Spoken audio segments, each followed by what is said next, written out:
Sosok pengirim santet Stevia ternyata lagi hamil tapi masih berbuat jahat.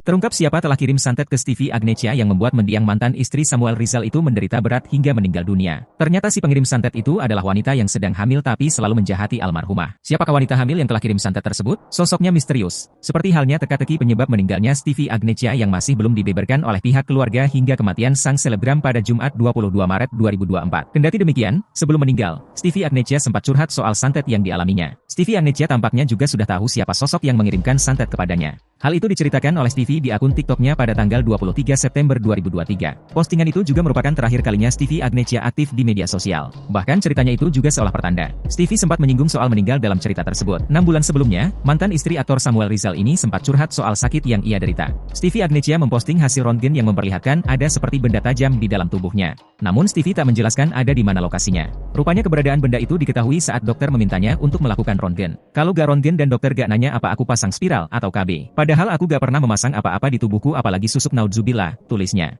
Kemudian Stevie pun menceritakan bahwa ternyata ada yang mengirim santet padanya sejak 4 tahun lalu.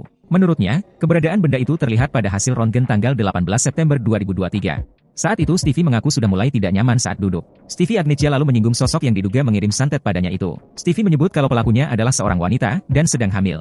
Udahan yuk kan bahagia katanya kamu apalagi lagi hamil. Ingat akhirat ya. Aku doakan Allah akan membahagiakan kamu supaya gak ada lagi waktumu dan keluargamu untuk jahatin aku ya, tulisnya.